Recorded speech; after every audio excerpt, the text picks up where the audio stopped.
Bonjour, nous sommes à Tunis, la capitale de la Tunisie, et nous sommes devant le siège des archives nationales.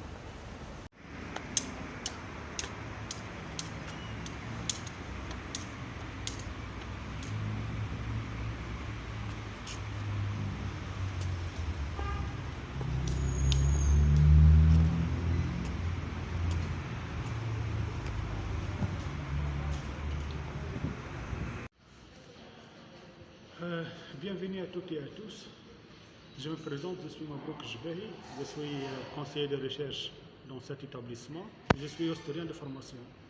J'ai le plaisir de prendre part aux activités des Rotage 2022 pour vous présenter un voyage, ou bien pour vous proposer un voyage à travers les époques, à travers les temps, et de naviguer dans les fonds et les collections conservées dans cet établissement, pour voir ensemble les ressources qui peuvent aider les chercheurs qui travaillent sur la généalogie et l'histoire des familles dans la Tunisie de l'époque moderne et contemporaine. Alors c'est parti.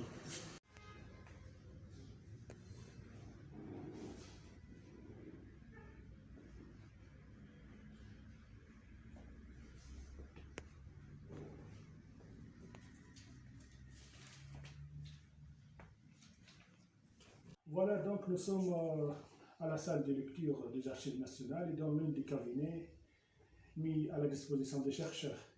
Je vais vous parler de la généalogie et de l'histoire des familles.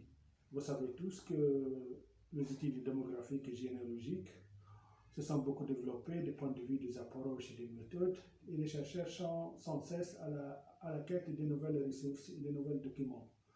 En Tunisie, cette impératif elle est beaucoup plus imposante, étant donné que l'état actuel de l'institution de l'état civil ne commence à prendre forme et voir le jour qu'avec la politique coloniale, c'est-à-dire la fin du 19e siècle, et plus précisément avec le décret du 29 juin 1886.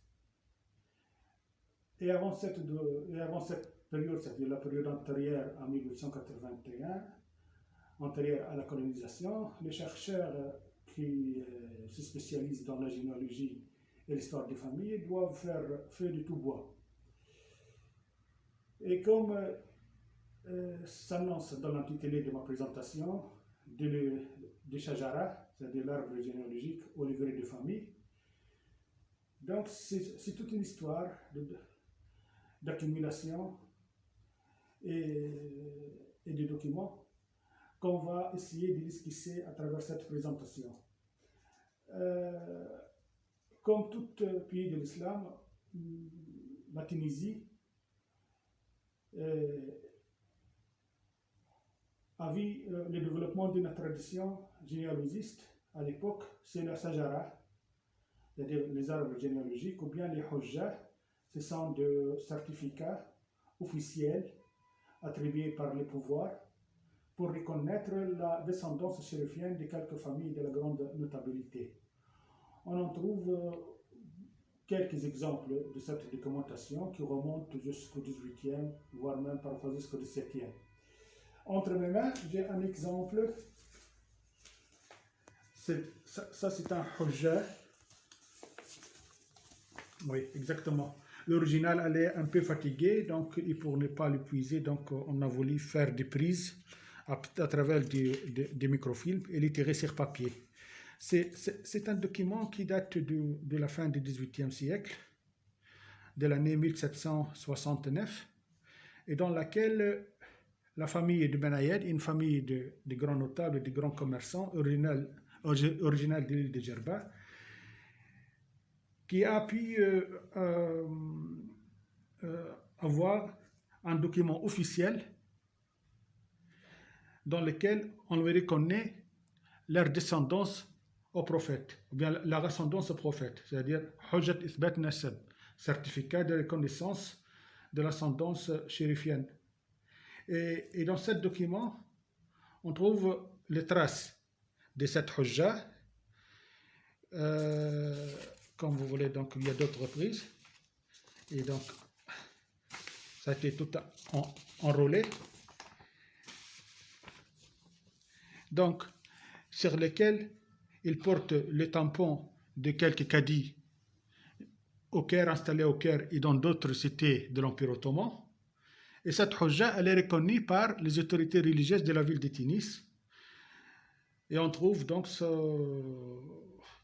les sceaux, en quelque sorte, de ces instances religieuses tunisoises et des notaires qui datent des années 20 et des années 40 du 19e siècle.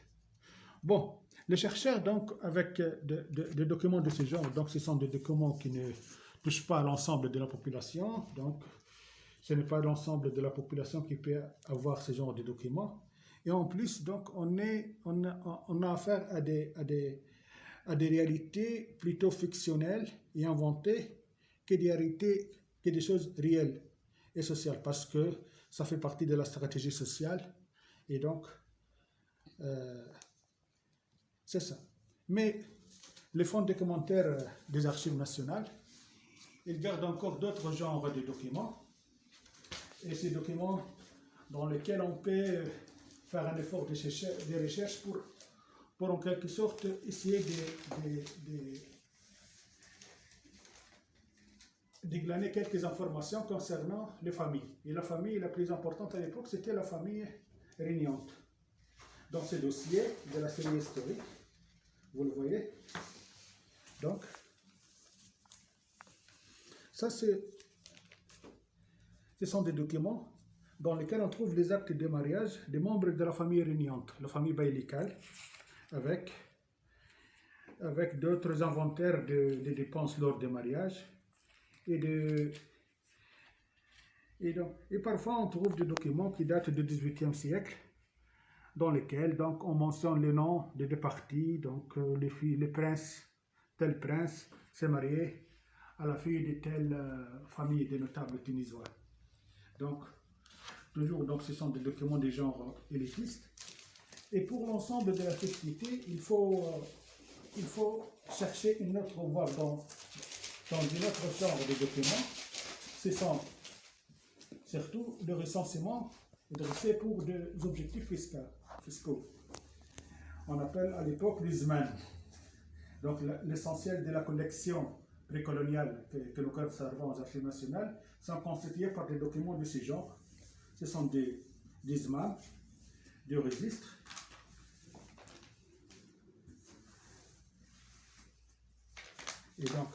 Et dans ces registres, donc, ils sont dressés pour des objectifs fiscaux. On fait des recensements de pour la population dans telle ou telle tribu, dans telle ou telle région, et on dresse une liste approximative de la assise économique de cette région et de cette tribu, le nombre de chaptels, le nombre de puits des oliviers et de palmiers, dattiers, pour dire en gros, en plus d'autres sortes de revenus fiscaux, comme les réparations ou autres. Pareil aussi, ça c'est un document donc de la région de Bjawa. Oui, comme ça donc. Allez, il faut.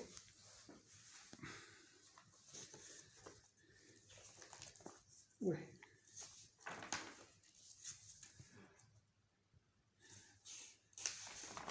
Donc, voilà. Donc, en gros, c'est ça. Donc, on peut voir donc, les listes dressées. Il y a une préambule dans laquelle on annonce la région et la date, avec les listes des personnes de sexe mâle et âgées plus de 20 ans. C'est ça parce que, comme des emplois à l'époque comme la taille, ce sont les personnes âgées et de sexe masculin qui sont imposables. Et donc, on trouve des noms de quelques personnes. Il fait allusion donc, à d'autres personnes qui sont parmi leurs proches, son fils, son frère. Mais le terme fils et frère pose un problème pour le point de vue recherche parce que ça peut renvoyer à son fils, un fils de sa progéniture, comme ça peut renvoyer à une personne qui a qui est placée sous la protection de tel ou tel notable. Donc, il faut faire donc un effort de recherche. Autre sorte de documents que nous considérons utiles pour les généalogistes, ce sont les recensements des membres de familles régnantes qui se sont dressés à la fin de la période précoloniale, c'est-à-dire avec les réformes du 19e siècle, dans laquelle donc l'État, le pouvoir central, il dresse la liste nominative des membres de la famille régnante. Il commence par les hommes et en bas on trouve les femmes. Mais il ne mentionne pas donc le lien. Rarement, donc il dit tel prince, fils de tel bey ou bien de tel prince. Et les femmes aussi, telle femme, épouse ou bien fille de tel prince ou de tel dignitaire. Et ce document, elle date de 1862, c'est-à-dire immédiatement après la promulgation des premières constitutions. Donc, ce genre de documents que nous avons montrés commencent.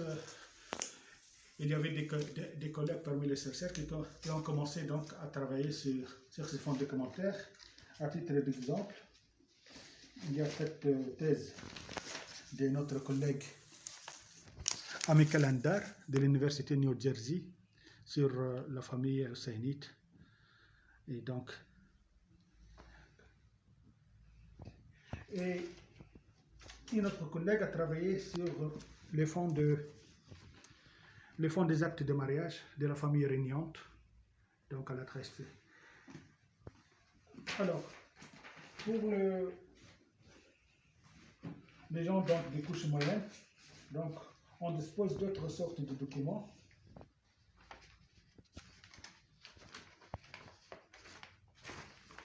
Donc,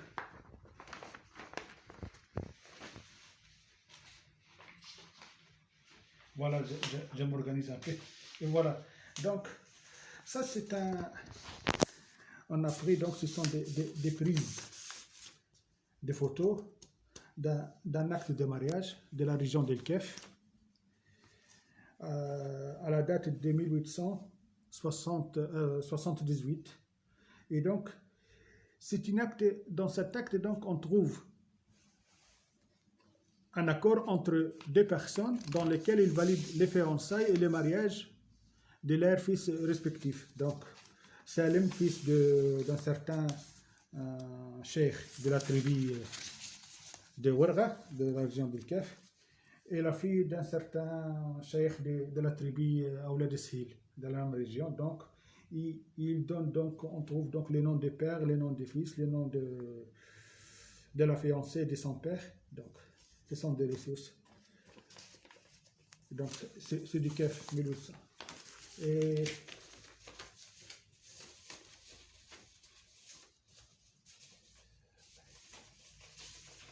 donc, dans la documentation notariale aussi, toujours, donc, ça c'est un extrait d'un registre d'un notaire. Et le registre d'un notaire, c'est un fonds parmi les plus importants à mon avis. C'est un fonds qui commence donc à s'accumuler dans les tribunaux en faveur de la loi des réformes promulguée par le ministre Khaireddin. Donc, des dizaines et des dizaines de registres de notaires commencent à affilier aux archives nationales et on trouve différentes sortes d'informations. Entre autres, en bas, il y a l'acte de divorce, un acte de divorce. Un certain Ahmed a répudié sa femme, Fatma, et donc il mentionne qu'il n'a pas que le couple n'a pas d'enfant. Et ce document est daté de 1887. Et pour la communauté israélienne de Tunis, donc, on trouve dans le registre des rabbins, rédigé en judéo-arabe, aussi, de documentation de ce genre dans laquelle on enregistre les actes de mariage avec autres sortes de transactions foncières ou commerciales. Bon, avec l'installation de la colonisation en 1881, donc l'État a pris un nouveau forme, il y a de nouvelles formes de pouvoir. Et parmi les institutions qui ont vu le jour avec la colonisation, c'est l'institution de l'État civil. Mais cet État civil, elle est inspirée de la législation française, c'est une institution coloniale, et les décrets, dans le décret du 29 juin 1886, on est dans la préambule, ce qui confirme cette opinion. Donc il disait que pour faciliter la vie et pour servir les intérêts de la colonisation, ce décret exige aussi que le français soit la langue d'usage et que les officiers de l'état civil soient de nationalité française. Donc pour la colonie française à l'époque, donc cette institution de l'état civil, elle a fonctionné tant bien que mal. D'après les chercheurs qui ont travaillé sur l'institution de l'état civil et l'histoire de cette institution. Mais chez les autres communautés comme les Italiens, il y avait pas mal de résistance. Mais il y a des archives qui commencent donc à s'accumuler dans les locaux des hôpitaux, des mairies et des tribunaux. Et on trouve donc, avec le temps, donc, ils commencent donc à affluer après donc, le délai de communication, c'est-à-dire après un siècle. Donc, il y avait une documentation qui commence à affluer. Et parmi ces registres, donc, on trouve ce registre dans lequel ils sont enregistrés les publications de mariage dans la commune de Kef, au nord-ouest de la Tunisie. Donc, c'est ça. Ce sont les instances communales et juridiques dans lesquelles donc, on trouve les noms des deux conjoints, la date de mariage et la publication, donc les noms. Et elle est datée de 1912. 1907. Bon. Sur la couverture, il met 1907, mais à l'intérieur, il y a... Le plus souvent, ils sont datés de 1911-1912. Parmi les autres registres de l'état civil, au début, donc, même si, d'après certains chercheurs, les qualités sont bien douteuses, on trouve ce registre dans lequel sont enregistrées les déclarations de décès à la commune de Kef.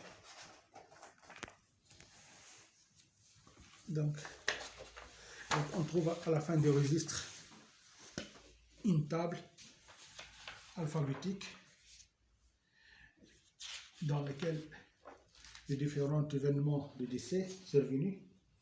Et au début du registre, on trouve donc un paragraphe, une sorte de préambule, dans lequel il indique que ce registre il est consacré à l'enregistrement des actes de décès survenus dans la commune de Kef et dans les communes environnantes, et dans lesquels il annonce que les événements seront classés selon les ordres alphabétiques.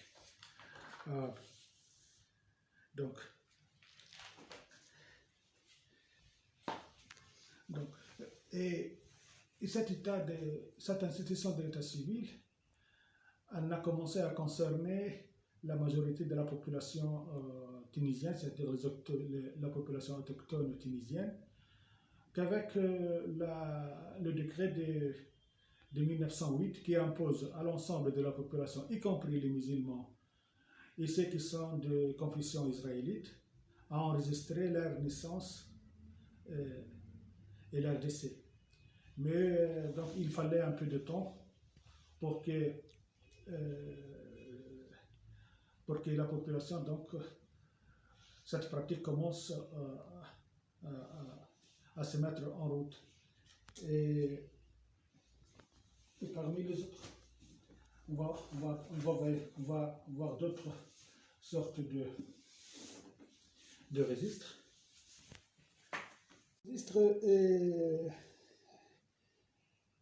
Et le registre des naissances, ou bien sur lequel les naissances sont survenues dans la commune de Souk Lakhmis, sont enregistrés à partir de 1864 jusqu'à 1910.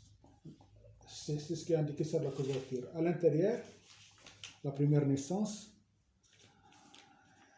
donc c'est quelqu'un qui est né en 1863, mais en a été déclaré qu'en 1961. Donc il y a un retard concernant les déclarations des événements. Et ça, c'est un problème très récurrent dans le registre qui date de la première moitié du XXe siècle. Je vais vous montrer encore un autre registre, celui-là. Donc, ce sont les naissances survenues à l'hôpital Charles-Nicolle de Tunis pendant le mois de mars et avril 1956. La première naissance date du 10 mars 1956, 10 jours avant l'indépendance de la Tunisie, et dans lequel on déclare que François, un pêcheur italien, a eu un enfant qui s'appelait Solero, de la part de Carmen, italienne née à Tunis. Et donc, voilà. Donc, c'est une série. Donc, avec l'indépendance, puisque l'État tunisien indépendant elle est porteuse de tout un projet de réformes et de modernisation, il y avait une série de législations qui ont vu le jour en 1956 et en 1957. En 1956, la promulgation des codes de statut personnel, dans lequel on a aboli la polygamie et on a imposé l'unification du régime judiciaire. Il n'y avait pas donc on a abrogé donc les astuces religieuses pour les musulmans et pour la communauté israélite. Et le 1er août 1957, il y avait donc la promulgation de la loi de l'état civil tunisien, l'état civil de l'état indépendant, celle qui est en vigueur jusqu'à nos jours. Et donc, et depuis lors, donc, cette politique a commencé à porter ses fruits à partir des années 60, parce que le taux des enregistrements ont dépassé les 80%. Et avec un appareil administratif qui couvre l'ensemble du territoire national. Et cet appareil administratif a plusieurs relais dans les principaux missions diplomatiques et consulaires à l'étranger. Et l'État tunisien commence à attribuer ce qu'on appelle le livret des familles. Le livret des familles, c'est une politique, c'est une pratique qu'on trouve la trace dans les archives, même avant l'indépendance. Depuis les années 40, les autorités commencent donc à réfléchir à attribuer ce qu'on appelle le livret des familles. Donc, avec chaque mariage, chaque acte, donc il y a un document accordé aux familles, aux nouveaux couples, dans lequel donc ils sont enregistrés les noms des deux mariés, et encore chaque événement dans la famille soit enregistré. Et ce livret a beaucoup servi pour mener, ou bien pour mettre en place la politique sanitaire, ou bien la politique de développement, ou bien la politique de l'aide sociale. Je garde les traces, ou bien un exemple de ces livrets. Donc ce sont les livrets des familles de ma belle famille. Donc, et donc elle est datée des années 70. Donc, il y a les photos de Marie, le premier, qui est le chef de la famille. Et donc ce livret, il sert à quoi? Il sert comme carnet de soins pour les membres de la famille. Et pour la période avant l'indépendance, elle a servi comme un document qui peut être utile pour la distribution des aides alimentaires. Donc voilà, donc c'est tout. À travers donc ces périples dans les différentes formes de commentaires, on a pu, j'espère que que j'ai réussi à vous présenter en gros l'évolution des points de vue de commentaires et des points de vue historiques et institutionnels, et donner des ressources que je crois qu'ils sont très utiles pour toute recherche dans le domaine de la généalogie et l'histoire des familles. Bien sûr, j'espère dans une prochaine présentation, donner une idée vers d'autres fonds, d'autres archives, d'autres lieux. Ce sont des archives à ciel ouvert, celles des cimetières et des autres lieux d'animation. Avant de finir, j'aime bien adresser tous mes remerciements à mes amis à Family Shares et à tous mes collègues aux archives nationales qui ont beaucoup aidé à mettre à ma disposition tout ce genre de documentation, et à ma collègue et mon épouse Anne Guérard qui était très complice avec moi, qui a assuré la prise vidéo de cet enregistrement. Merci et à bientôt.